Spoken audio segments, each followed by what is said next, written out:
નમસ્કાર વિદ્યાર્થી મિત્રો, ઓક્ટેક લાઈવ સ્કૂલમાં તમારું સ્વાગત છે. લર્નિંગ ટુ લવ, લવિંગ ટુ લર્ન. આજે આપણે વિદ્યાર્થી મિત્રો વ્રજના પ્રશ્નપત્ર 5 ના પાર્ટ એ એટલે કે એમસીક્યુ નું આજે આપણે સોલ્યુશન કરવાના છીએ. જેમાં પ્રથમ એમસીક્યુ છે કે કોઈ એક ગોળાના કેન્દ્ર પર એક વિદ્યુત ડાયપોલ મૂકવામાં આવે છે તો ગોળાના પૃષ્ઠ સાથે સંકળાયેલું વિદ્યુત ફ્લક્સ ખાલી જગ્યા હશે. તો સમજો પ્રશ્ન કે ગોળાના કેન્દ્ર પર શું મૂકવામાં આવે છે? એક વિદ્યુત ડાયપોલ મૂકવામાં આવે તો ગોળાના પૃષ્ઠ સાથે સંકળાયેલું વિદ્યુત ફ્લક્સ શોધવાનું છે.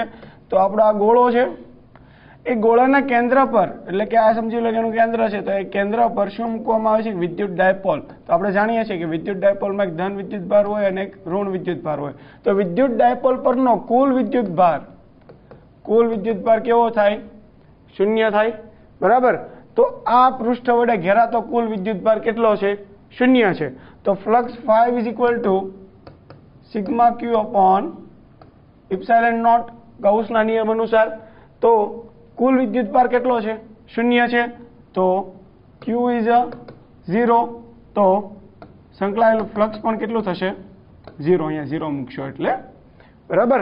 તો આપણો આન્સર આવશે બી 0. ક્લિયર? ત્યારબાદ એ ત્રિજ્યાના વર્તુળાકાર પરિઘ પર વિદ્યુત ભારની રેખીય ઘનતા lambda is equal two lambda 0 cos square theta છે. તો તેના પરિઘ પર રહેલો કુલ વિદ્યુત ભાર ખાલી જગ્યા છે.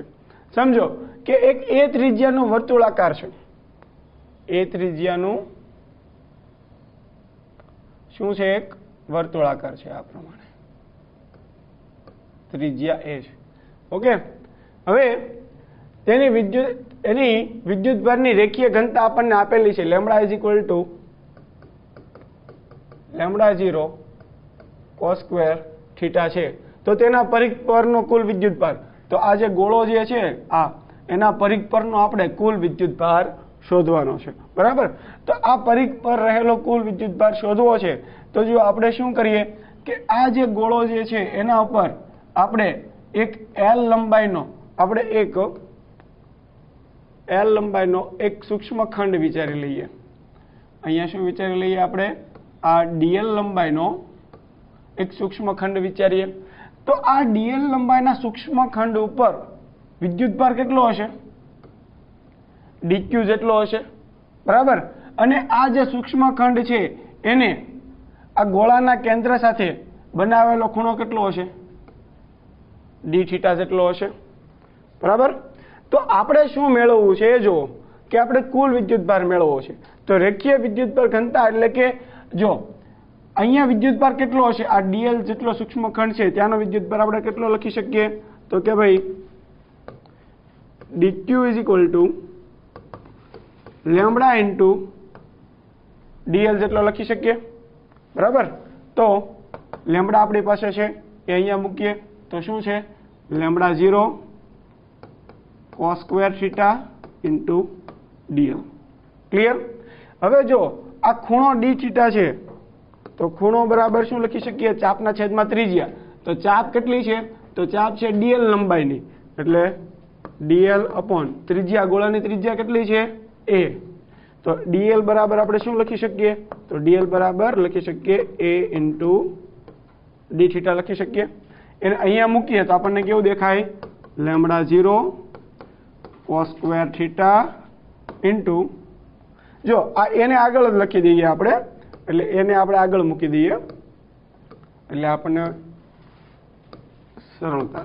ચાલો આ એ આગળ, ઓકે. અને અહીંયા શું આવશે? d theta. ઓકે. તો આપણને dq મળી ગયો. એટલે કે આ dl લંબાઈનો જે સૂક્ષ્મ ખંડ છે તેના પરનો વિદ્યુત ભાર આપણે મેળવી લીધો. dq is equal two a lambda 0 cos square theta into d theta. પરંતુ આપણે શું મેળવવું છે કે આ આખો જે પરિઘ છે એના પરનો કુલ વિદ્યુત ભાર મેળવવો છે. તો કુલ વિદ્યુત ભાર મેળવવા માટે આપણે શું કરવું પડશે? સંકલન કરવું પડશે. તો બંને બાજુ સંકલન કરીએ તો સંકલન is equal two dq is equal two સંકલન, જો આને 12 લખી દઉં છું, a લેમ્બડા 0 સંકલનમાં cos square theta into D theta, બરાબર. ડીક્યુ નું સંકલન શું થશે? Q is equal to a lambda 0 સંકલનમાં cos square theta into D theta. હવે સંકલન ક્યાંથી ક્યાં સુધી કરવું પડશે? તો જો વર્તુળનો પરિઘ આપણે જો અહીંયાથી શરૂઆત કરીએ તો અહીંયા 0 થી એક આખું ચક્કર તમે ફરીને પાછા અહીંયા આવો તો કેટલા થાય? 2π થાય. એટલે વર્તુળનો પરિઘ કેટલો થશે? 0 થી લઈને 2π સુધી આપણે સંકલન કરવું પડશે. તો q is equal to a lambda 0.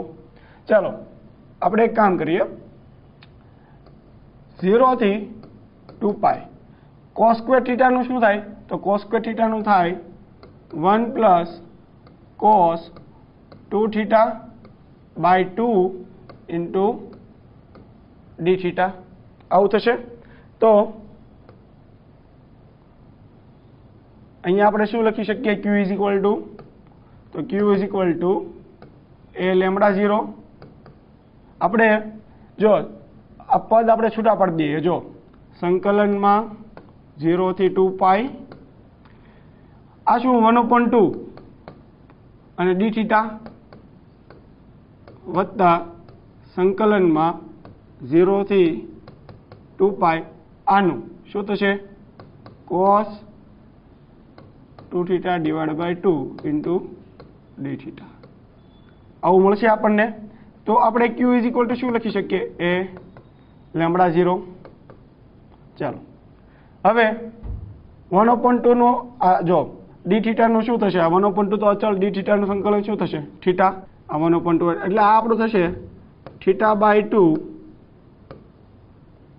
0 થી 2π આટલાનું સંકલન, બરાબર. એ જ પ્રમાણે આટલાનું સંકલન શું થશે? તો કે ભાઈ પ્લસ એનું સંકલન થશે sin 2 થીટા ડિવાઇડ બાય 2 0 થી 2π. ઓકે, આ રીતે થશે. તો q is equal to a lambda 0. ચાલો હવે જો આ લિમિટને અંદર મૂકો તો શું થશે? આ કેવી દેખાશે આપણને? 2π/2.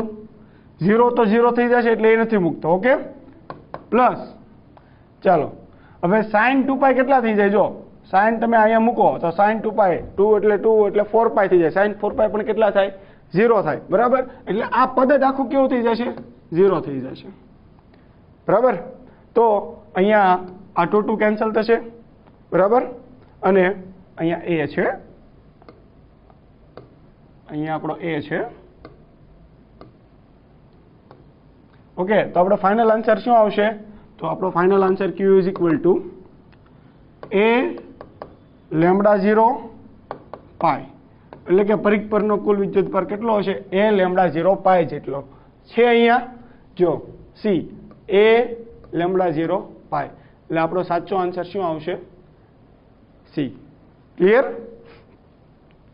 આમાં કાંઈ કરવાનું નથી. જો વર્તુળ પરનો પરિઘ એટલે કે ડીએલ લંબાઈનો આપણે સૂક્ષ્મખંડ, એના પરનો વિદ્યુતભાર ડીક્યુ હોય, બરાબર. તો ડીક્યુ બરાબર આપણે શું લખી શકીએ? લેમ્બડા ઇન્ટુ ડીએલ લખી શકીએ, વિદ્યુતભાર ઘનતા આપણે રેખીય ઘનતા પ્રમાણે.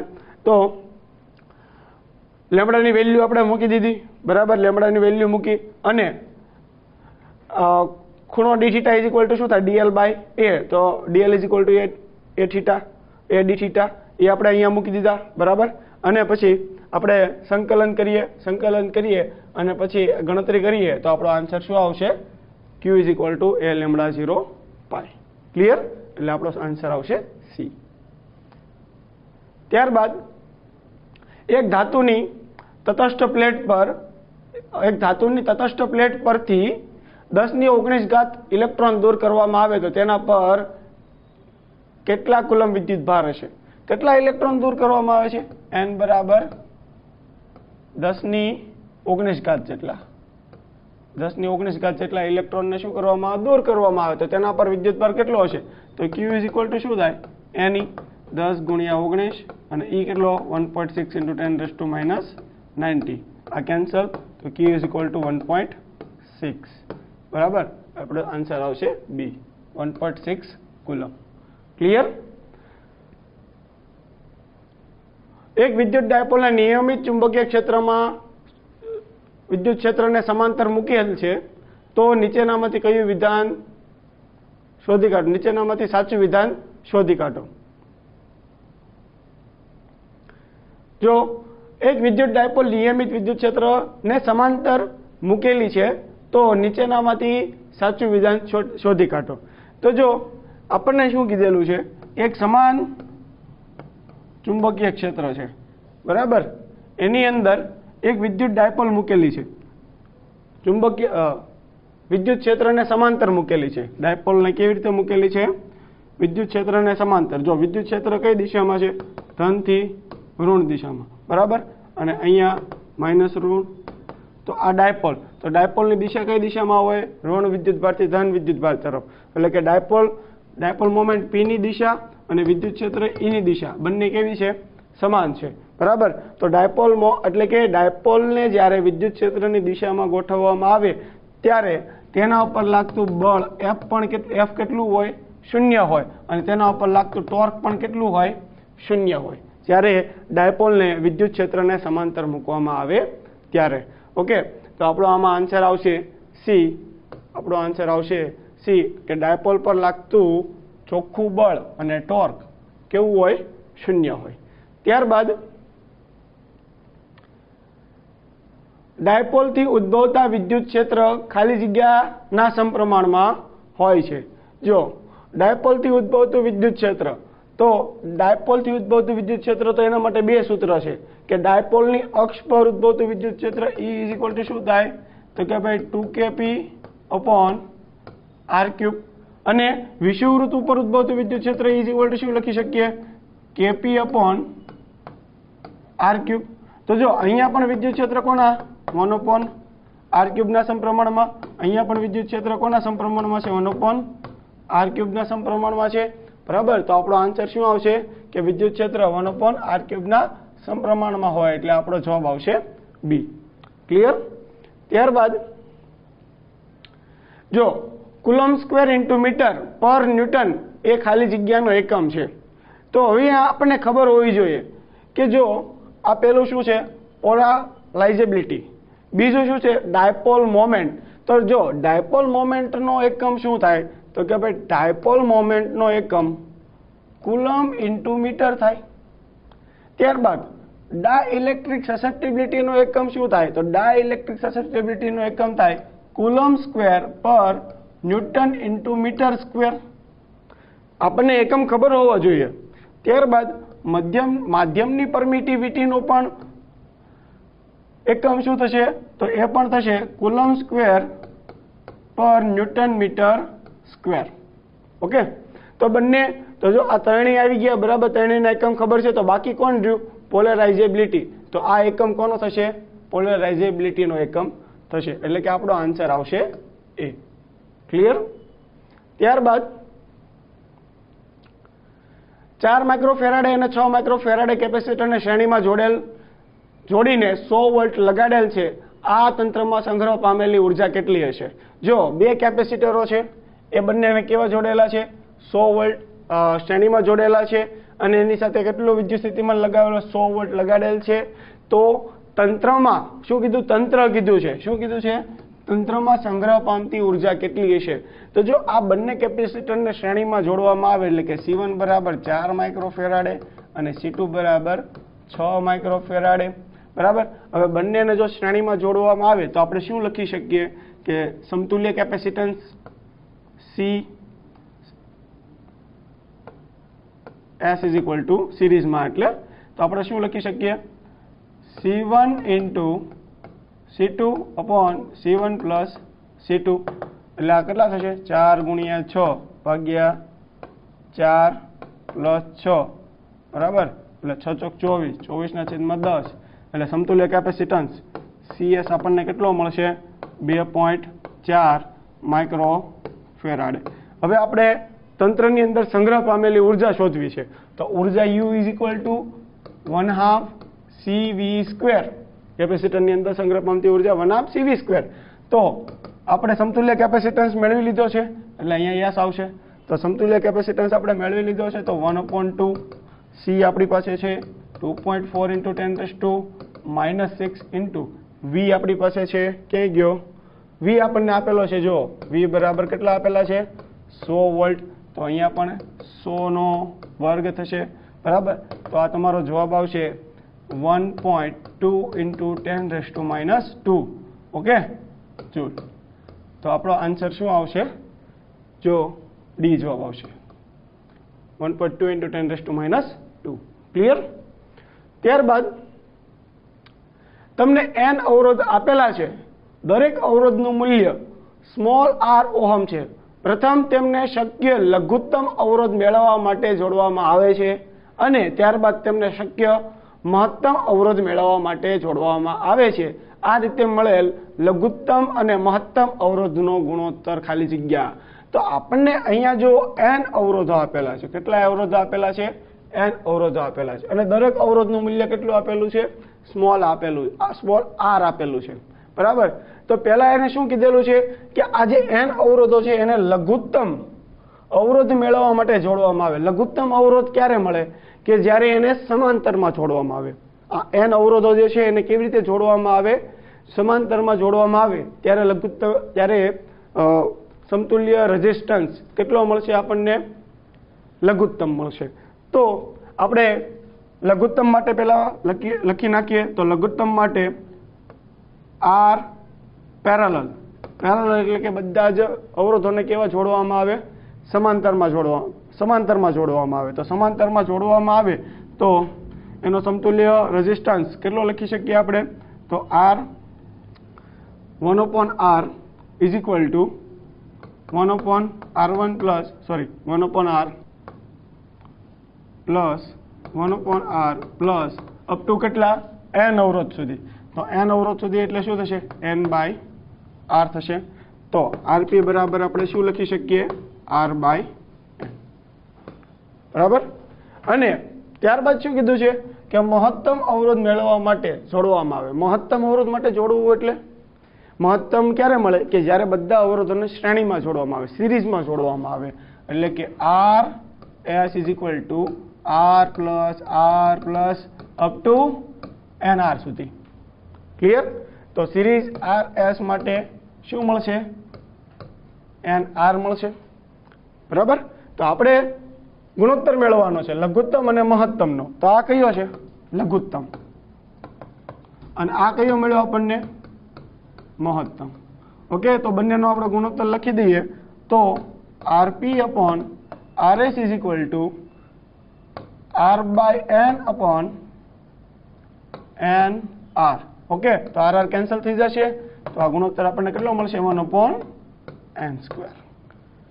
ક્લિયર તો આપણો આન્સર આવશે ડી. ઓકે આકૃતિમાં દર્શાવેલ નેટવર્કમાં એ અને બી બિંદુઓ વચ્ચે અસરકારક અવરોધ ખાલી જગ્યા હશે જો આપણી પાસે આકૃતિ છે આ આકૃતિમાં એ અને બી વચ્ચેનો અસરકારક અવરોધ આપણે શોધવાનો છે બરાબર એટલે કે એ અને બી છેડા વચ્ચેનો અસરકારક અવરોધ આપણે મેળવવો છે તો તમે જોઈ શકો છો કે આપણે જો એક આ અવરોધ અને આ અવરોધ એ બંને કેવા છે શ્રેણીમાં છે બરાબર આ બંને અવરોધો કેવા છે શ્રેણીમાં આ પ્રમાણે જોઈજો આ 3 ઓહમ બરાબર આ એક છેડો આ તરફનો અને આ બીજો છેડો આ કયો છેડો બીજો છેડો અને એનો બીજો છેડો બીજા અવરોધ હારે જોડાયેલો છે બરાબર એટલે કે આ છેડો અને આ અવરોધ બંને કેવા છે શ્રેણીમાં છે તો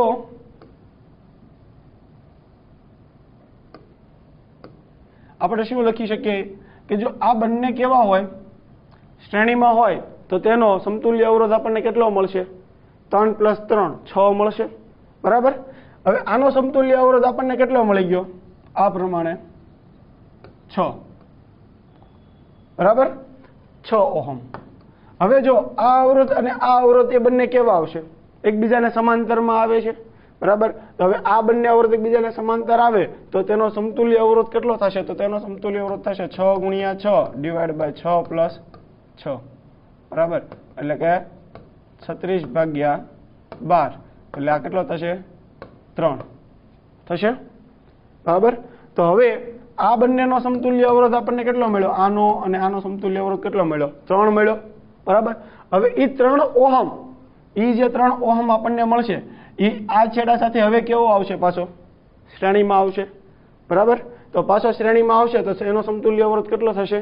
6, બરાબર. પછી એ આની સાથે કેવો આવશે?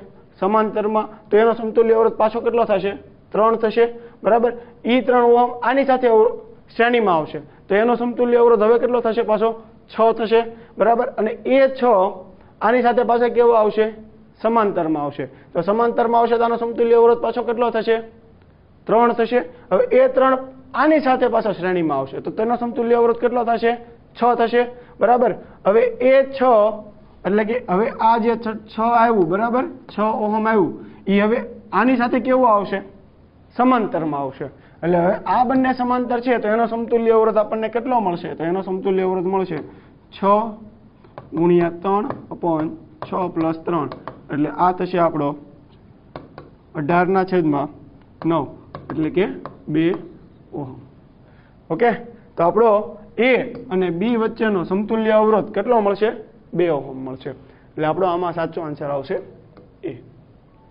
ક્લિયર? ત્યારબાદ કિર્ચોફનો બીજો નિયમ, ખાલી જગ્યા નિયમ પર આધાર રાખે. જો કિર્ચોફનો બીજો નિયમ જે છે એ ઉર્જા સંરક્ષણનો નિયમ છે, બરાબર. જો તમે થિયરી જાણતા હો, બરાબર, તો કિર્ચોફનો પ્રથમ નિયમ એ વિદ્યુતભાર સંરક્ષણનો નિયમ છે, જ્યારે કિર્ચોફનો બીજો નિયમ એ ઉર્જા સંરક્ષણનો નિયમ છે. તો આપણો આમાં આન્સર આવશે બી. ત્યારબાદ જો એક અવરોધક તારનો અવરોધ 50°C તાપમાને 5 ઓહમ અને 100°C તાપમાને 6 ઓહમ છે તો 0°C તાપમાને તેનો અવરોધ ખાલી જગ્યા હશે, બરાબર. તો એક અવરોધક છે તેનો આપણને અવરોધ આપેલો છે 50°C છે કેટલો? 5 ઓહમ, અને 100°C કેટલો? 6 ઓહમ હોય તો આપણે 0°C અવરોધ મેળવવો છે. તો જો આપણી પાસે એક અવરોધનું સૂત્ર છે R = R0(1) + alpha × ΔT. Okay, તો આપણે એક કામ કરીએ. જો 50°C તાપમાન 50°C તાપમાને અવરોધ કેટલો છે? 5 ઓહમ. ઓકે, તો આપણે અહીંયા 5 = R0(1) + આલ્ફા અને ΔT આપણને અહીંયા કેટલો આપેલો છે? તો ΔT આપણને આપેલો છે અહીંયા 50. ઓકે, એટલે આપણું પહેલું ઇક્વેશન. ત્યારબાદ એ જ પ્રમાણે 100°C છે કેટલો? 6 ઓહમ અવરોધ. તો કે ભાઈ 6 = R0(1) + આલ્ફા, અહીંયા કેટલા આવશે? ΔT ની જગ્યાએ 100. ક્લિયર? તો હવે આ બંનેનો આપણે જો ગુણોત્તર લઈએ, સમીકરણ નંબર 1 અને સમીકરણ નંબર 2, આ બંનેનો જો આપણે ગુણોત્તર લઈએ તો આપણને કેવું દેખાશે? અહીંયા આપણને દેખાશે 5/6 RR0 કેન્સલ, બરાબર. અને અહીંયા શું વધશે? 1 + 50 આલ્ફા અને અહીંયા 1 + 100 આલ્ફા. ઓકે, તો આને બરાબરની પહેલી બાજુ લઈ જઈએ તો આપણને કેવું દેખાય? 5 + 500 આલ્ફા = અને પેલી બાજુ લઈ જઈએ તો 6 + 300 આલ્ફા થશે આવું, બરાબર. તો આને બરાબરની આ બાજુ લાવીએ તો આપણને કેવું દેખાશે? 200 આલ્ફા = પેલી બરાબરની પેલી બાજુ છે તો કેટલા થશે? 1. એટલે કે આલ્ફા બરાબર 1/છેદમાં કેટલા આવશે? 200, બરાબર. તો હવે આપણને આલ્ફાની વેલ્યુ મળી ગયા. હવે આ આલ્ફાની વેલ્યુ આ બંને સમીકરણમાંથી કોઈ પણ એક સમીકરણમાં આપણે મૂકીએ. ચાલો આ એક સમીકરણમાં મૂકીએ તો આપણને કેવું મળશે? આપણને 5 = 1 + આલ્ફાની વેલ્યુ 50/200, 50/200, બરાબર. તો આપણે ક્યાં ગયું? R0 મેળવો, અહીંયા R0. અહીંયા શું છે R0 બરાબર. તો શું થશે આ 5 ઇઝ ઇક્વલ ટુ R0 અને આ કેટલા થશે 1 પ્લસ આ થશે 1/4 બરાબર. તો આ થશે આપણા 5 ઇઝ ઇક્વલ ટુ R0 અને આ કેટલા થશે 5/4 બરાબર. તો બંને બાજુથી 5 5 કેન્સલ થઈ જશે. તો આપણે R0 બરાબર શું લખી શકીએ 4 સામે જાય તો 4 બરાબર. તો આપણો R0 આપણને મળી ગયો એટલે આપણો ફાઇનલ આન્સર આવશે 4 ઓહમ. એટલે આપણો જવાબ આવશે ડી. ક્લિયર. ત્યારબાદ સ્થિર વિદ્યુતમાં કુલમના નિયમને અનુરૂપ પ્રવાહ વિદ્યુતમાં ખાલી જગ્યાનો નિયમ અગત્યનો છે. તો જો આપણે જાણીએ છીએ કે સ્થિર વિદ્યુતમાં જેમ કુલમનો નિયમ અગત્યનો છે એવી જ રીતે પ્રવાહ વિદ્યુતમાં કયો નિયમ અગત્યનો છે તો પ્રવાહ વિદ્યુતમાં બાયો સાવરનો નિયમ અગત્યનો છે બરાબર. ત્યારબાદ જો બે પ્રોટોન કિરણાવલી એક જ દિશામાં એકબીજાને સમાંતર ગતિ કરતી હોય તો તેઓ ખાલી જગ્યા છે. તો જો બે પ્રોટોનની કિરણાવલી છે, આ એક પ્રોટોનની કિરણાવલી, આ બંને પ્રોટોનની કિરણાવલી એક જ દિશામાં એકબીજાને સમાંતર ગતિ કરે છે બરાબર. તો શું થશે તો જો એકબીજા પર કોઈ બળ લગાડશે નહીં. પહેલું ખોટું. કેમ કે આ બંને પ્રોટોનની કિરણાવલીને લીધે એ બંને એકબીજા ઉપર શું લગાવશે બળ લગાવશે. બીજું કે એકબીજાને શું કરે અપા કરશે બરાબર. એટલે કે જો આ જ્યારે ગતિ કરે ત્યારે તેની લીધે ઉદ્ભવતું ચુંબકીય ક્ષેત્ર બી અને આના ગતિ કરે ત્યારે ઉદ્ભવતું ચુંબકીય ક્ષેત્ર બી બરાબર. તો તેના લીધે આના ઉપર લાગતું બળ F આ તરફ હશે અને આના ઉપર લાગતું બળ F આ તરફ હશે બરાબર. એટલે કે બંને એકબીજાને શું કરશે અપા કરશે. એટલે આપણો આન્સર આવશે બી. ત્યારબાદ બે લાંબા સુરેખ વાહક તારને એકબીજાથી સ્મોલ ડી અંતરે રાખી તેમાંથી સમાન દિશામાં વીજ પ્રવાહ I1 અને I2 વીજ પ્રવાહ પસાર કરતા તેઓ પરસ્પર F જેટલું બળ લગાડે છે. જો આ બંને સુરેખ તારમાંથી કોઈ એક તારમાંથી વીજ પ્રવાહ બમણો કરવામાં આવે અને દિશા ઉલટાવવામાં આવે અને તેનું બીજા સુરેખ તારથી અંતર 3D કરવામાં આવે તો તેમની વચ્ચે લાગતું પરસ્પર બળ કેટલું હોય.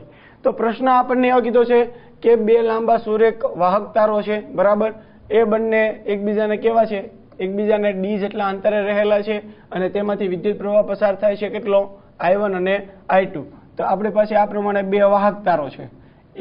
આ બંનેમાંથી I1 અને I2 જેટલો વિદ્યુત પ્રવાહ પસાર થાય છે અને એકબીજા વચ્ચેનું અંતર કેટલું છે સ્મોલ d જેટલું અંતર છે. અને આ બંને એકબીજા ઉપર પરસ્પર કેટલું F જેટલું બળ લગાડે છે. આ બંને એકબીજા ઉપર પરસ્પર કેટલું F જેટલું બળ લગાડે છે બરાબર. તો આપણને એવું કીધું છે કે જો આ બે સુરેખ તારમાંથી એક તારમાંનો વીજ પ્રવાહ બમણો કરવામાં આવે એટલે કે વિદ્યુત પ્રવાહ કેટલો કરી દેવામાં આવે બમણો કરવામાં આવે અને દિશા ઉલટાવવામાં આવે અને બીજું શું કીધેલું છે કે તારથી અંતર 3D કરવામાં આવે એટલે કે D જેટલું અંતર છે એ કેટલું કરી દેવામાં આવે 3D જેટલું કરી દેવામાં આવે તો ત્યારે આ બે સુરેખ વાહક તાર પર લાગતું બળ કેટલું હોય. તો જો આ બે સુરેખ વાહક તાર ઉપર લાગતું બળ F = શું લખી શકીએ પહેલી કન્ડિશનમાં. આ પહેલી કન્ડિશનમાં કેટલું બળ લખી શકીએ તો પહેલી કન્ડિશનમાં લખી શકીએ μ0 I1 I2 upon 2 પાઈ સ્મોલ d જેટલું બળ લાગે. હવે બીજું આપણને શું કીધેલું છે કે અહીંયા આપણે મેં તમને કીધું એ પ્રમાણે વીજ પ્રવાહ બમણો કરવામાં આવ્યો તો બંનેમાંથી એકમાં વીજ પ્રવાહ બમણો કરી દઈએ. ચાલો આનો વીજ પ્રવાહ કેટલો કરી દઈએ બમણો કરી દઈએ 2I2 કરી દઈએ.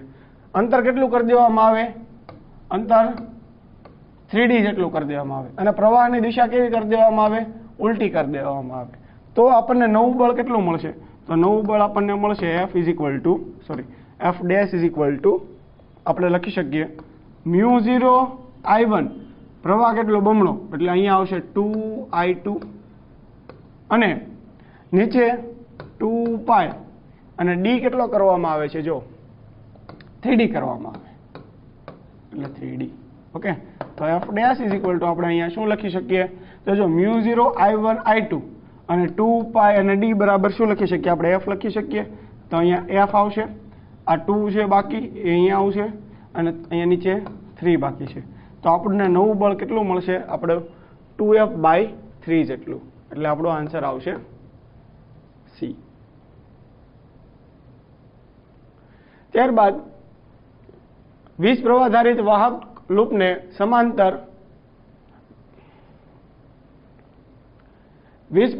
વાહક લૂપને સમાન ચુંબકીય ક્ષેત્રમાં મૂકેલ છે તો તેના પર લાગતો ટોર્ક ખાલી જગ્યા પર આધારિત નથી. જો પ્રશ્ન સમજો કે વીજ પ્રવાહ ધારિત વાહક લૂપને સમાન ચુંબકીય ક્ષેત્રમાં મૂકેલ છે તો તેના ઉપર લાગતું ટોર્ક કોના પર આધારિત નથી? તો જ્યારે વિદ્યુત પ્રવાહ ધારિત કોઈ ગૂંચળું ચુંબકીય ક્ષેત્રમાં મૂકવામાં આવે ત્યારે તેના ઉપર લાગતો torque tau is equal two કેટલું હોય? તો તેના ઉપર લાગતું ટોર્ક હોય I/A/B જેટલું. ઓકે, તો અહીંયા જો I બદલાય તો ટોર્ક બદલાય, બરાબર? એટલે કે વિદ્યુત પ્રવાહ બદલાય તો જો અહીંયા રહ્યું વીજ પ્રવાહનું મૂલ્ય બદલાય તો ટોર્કનું મૂલ્ય બદલાય. પણ અહીંયા શું કીધું છે કે ટોર્કનું મૂલ્ય કોના પર આધારિત નથી? નીચેનામાંથી. એવું આપણે શોધવાનું છે, બરાબર?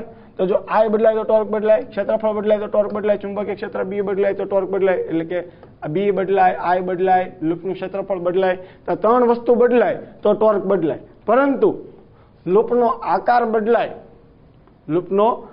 બદલાય તો ટોર્ક બદલાય નહીં. એટલે કે આપણો આન્સર આવશે A. ત્યારબાદ શૂન્ય અવકાશ માટે મેગ્નેટાઇઝેશન ખાલી જગ્યા હોય છે, શૂન્ય હોય છે, બરાબર? તો એમાં આવશે D.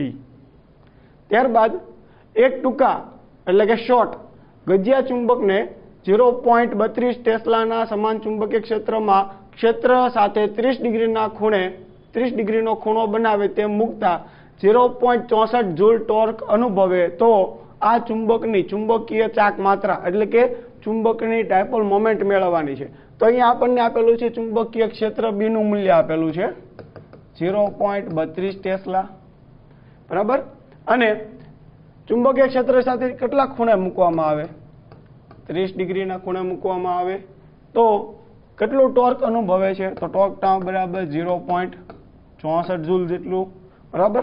તો આપણે મેળવવું છે ચુંબકીય ડાયપોલ મોમેન્ટ, ચુંબકીય ચાક માત્રા મેળવી છે, બરાબર? તો ટોર્કનું સૂત્ર શું છે? Torque tau is equal to ટોર્કનું સૂત્ર છે torque tau is equal to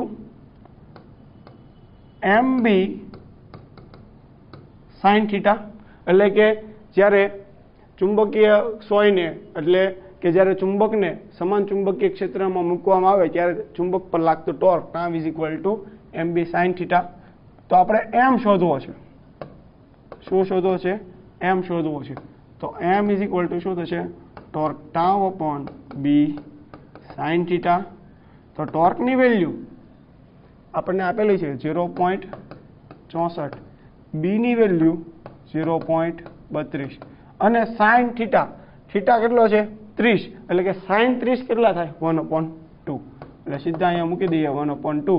તો આપણે જો ડાયરેક્ટ આ સીધી ગણતરી કરીએ તો આપણો આન્સર આવશે B 4 ampere into metre square, બરાબર? એટલે આ ગણતરી કરશો તો આપણો જવાબ આવશે B 4 ampere into metre square. ત્યારબાદ જો ગાયરોમેગ્નેટિક રેશિયોનું મૂલ્ય શું છે? ગાયરોમેગ્નેટિક મૂલ્યનું એટલે એ જો તમે થિયરી ભણાવો તો એમાં જ આ રેશિયોનું મૂલ્ય આપણને આપેલું છે. તો એ મૂલ્ય આપણને ખબર હોવી જોઈએ 8.8 × 10⁻10 કુલમ પર કિલોગ્રામ.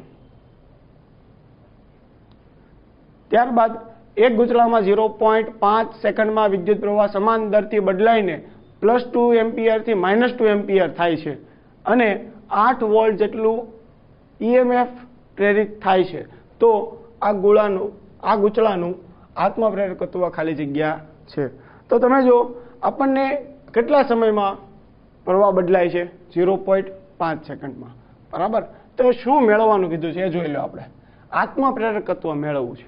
તો આત્મપ્રેરકત્વ મેળવવા માટે આપણી પાસે સૂત્ર છે E = -L di/dt છે.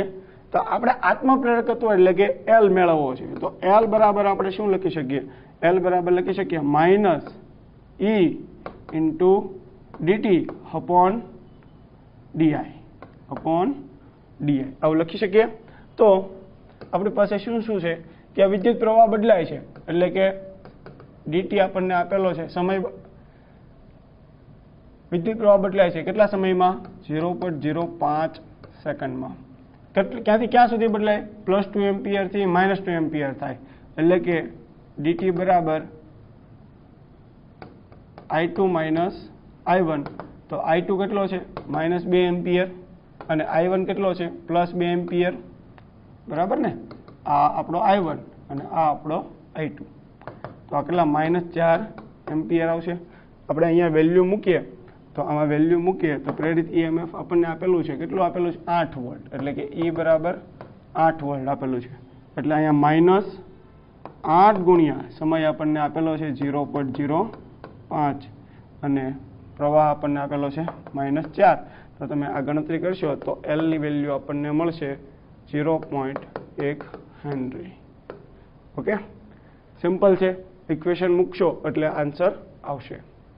ત્યારબાદ સમાન લંબાઈના અને એક સરખું આત્મપ્રેરકત્વ ધરાવતા બે સોલેનોઇડ A અને B માં આટાઓની સંખ્યા અનુક્રમે 100 અને 200 છે, તો તેમના આડછેદની ત્રિજ્યાનો ગુણોત્તર મેળવવાનો છે. બે સોલેનોઇડ છે, જો કયા કયા? તો જો બે સોલેનોઇડ છે A અને B, એની આટાની સંખ્યા આપણને આપેલી છે, એટલે કે Na બરાબર 100 અને બીજા સોલેનોઇડની આટાની સંખ્યા Nb બરાબર 200 આપેલી છે. અને કીધેલું છે કે લંબાઈ સમાન છે, બરાબર, એ અને એક સરખું આત્મપ્રેરકત્વ ધરાવે છે. બંનેનું આત્મપ્રેરકત્વ એટલે કે સેલ્ફ ઇન્ડક્ટન્સ કેટલું છે? સમાન છે, બરાબર. તો આપણે શું મેળવવો છે? ત્રિજ્યાનો ગુણોત્તર. તો સેલ્ફ ઇન્ડક્ટન્સ L નું સૂત્ર શું છે? તો L નું સૂત્ર છે μ0 n² A into small l. Clear? તો તમે અહીંયા જુઓ, μ0 એ તો અચળ, હવે L એટલે કે લંબાઈ, સોલેનોઇડની લંબાઈ, બરાબર, એ કેવી છે? સમાન છે, એટલે એનું આપણે કંઈ કામ નથી. અને બીજું શું કીધેલું છે? આત્મપ્રેરકત્વ, એટલે કે L પણ સમાન છે બંને સોલેનોઇડ માટે, A અને B માટે. તો આપણે શું લખી શકીએ? તો આપણે A અને B માટે લખી શકીએ આપણે, તો LA is equal two LB માટે આપણે એવું લખી શકીએ કે μ0 n² A માટે Na² A માટે into L is equal to μ0 nb² AB into L. તો બંને બાજુથી LL તો કેન્સલ, μ0 કેન્સલ. તો આપણે ગુણોત્તર લઈ લઈએ. આપણે જો AA અપોન આ AB ને અહીંયા નીચે લાવીએ, ઓકે, અને બાકી કોણ છે? અહીંયા NB, અને એને ક્યાં આવશે? અહીંયા નીચે, એટલે કે Na². ક્લિયર? હવે આ એ શું છે? સોલેનોઇડની ત્રિજ્યા, સોરી ક્ષેત્રફળ. તે કેટલું હશે? પાઈ RA², અને અહીંયા પણ પાઈ RB², અને અહીંયા વેલ્યુ મૂકી દઈએ. NB આપણી પાસે છે 200 એનો વર્ગ, અને છેદમાં અહીંયા 100 નો વર્ગ. ઓકે, તો અહીંયા પણ પાઈ કેન્સલ, બંને બાજુથી વર્ગ કેન્સલ, એટલે આપણો પાસે આ ગુણોત્તર આવશે RA/RB નો ગુણોત્તર આપણે આવશે, કેટલો આવશે? આ પણ કેન્સલ, 2/1 છે. આવે છે જવાબ? જુઓ તો, હા અહીંયા જો છે 2:1. ત્યારબાદ એક વાહક ગુચલા સાથે સંકળાયેલા ચુંબકીય ફ્લક્સમાં થતો ફેરફાર 2 × 10⁻² વેબર અને વિદ્યુત પ્રવાહમાં થતો ફેરફાર 0.01 એમ્પિયર. તો આ ગુચલાનું આત્મપ્રેરકત્વ શોધો. સમજો, આપણે ફ્લક્સમાં જે ફેરફાર થાય છે એ છે d∅/dt બરાબર 2 × 10⁻² વેબર, અને પ્રવાહમાં ફેરફાર થાય છે શું છે di/dt 0.01 એમ્પિયર. તો આ ગૂંચળાનું આત્મપ્રેરકત્વ મેળવવું છે. તો આત્મપ્રેરકત્વ મેળવવા માટે આપણી પાસે સૂત્ર છે ફ્લક્સ ∅ Li. ઓકે, તો આપણે ફેરફાર કરીએ તો આ સમય સાથે ફેરફાર થાય તેને શું લખી શકીએ કે ભાઈ d∅/dt L di/dt. L મેળવવો છે તો L બરાબર d∅/dt upon di/dt. બંનેની વેલ્યુ મૂકી દઈએ. d∅ ની વેલ્યુ 2 × 10⁻² અને di ની વેલ્યુ 0.01. ઓકે, તો આ તમે ગણતરી કરશો તો આપણો જવાબ આવશે 2 હેનરી. ક્લિયર? તો એમાં જવાબ આવશે આપણો એ. તો જો અહીંયા આપણને એસી વોલ્ટેજ માટે આપણને 220 વોલ્ટ આપેલા છે, એટલે કે વોલ્ટેજની આપણને RMS વેલ્યુ આપેલી છે. VRMS = 220 volt. ઓકે, તો વોલ્ટેજનું મહત્તમ મૂલ્ય મેળવવાનું છે. તો V મેક્સિમમ આપણે શોધવાનું છે. તો આપણે જાણીએ છીએ કે VRMS = શું થાય 1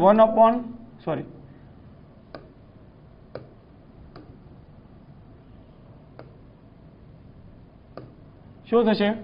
તો VRMS બરાબર થશે V maximum upon √2. તો V maximum જોતું છે તો V maximum = √2 into VRMS. તો √2 into VRMS કેટલી વેલ્યુ કેટલી 220. તો આ ગણતરી કરશો તો જવાબ આવશે 311. V maximum 311 એટલે આપણો જવાબ આવશે C. ત્યારબાદ માત્ર કેપેસિટર ધરાવતા એસી પરિપથમાં વોલ્ટેજ અને પ્રવાહ વચ્ચેનો કાળા તફાવત. તો એસી પરિપથમાં વોલ્ટેજ અને કેપેસિટર વચ્ચેનો કાળા તફાવત π/2 જેટલો હોય છે, એટલે એમાં જવાબ આવશે બી. ત્યારબાદ આપેલ LR પરિપથમાં સપ્લાયની આવૃત્તિ આપણને આપેલી છે, આવૃત્તિ આપેલી છે F = 100 Hz/π, 100/π × Hz. બરાબર? આવૃત્તિ આપેલી છે. પ્રવાહ અને વોલ્ટેજ વચ્ચે કળા તફાવત. ચલો, આપેલ LR પરિપથમાં સપ્લાયની આવૃત્તિ 100π Hz અને પ્રવાહ અને વોલ્ટેજ વચ્ચે કળા તફાવત ખાલી જગ્યા જેટલો હોય. તો જો આપણે ઇન્ડક્ટર L અને R ની આપણને અહીંયા આકૃતિ આપેલી છે. બરાબર?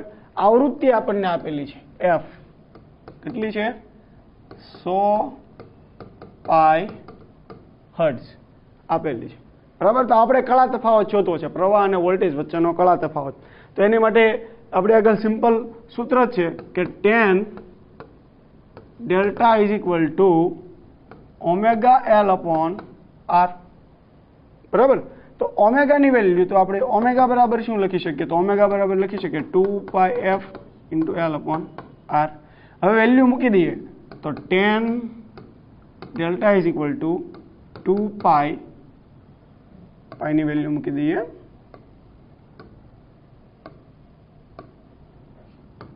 3.14.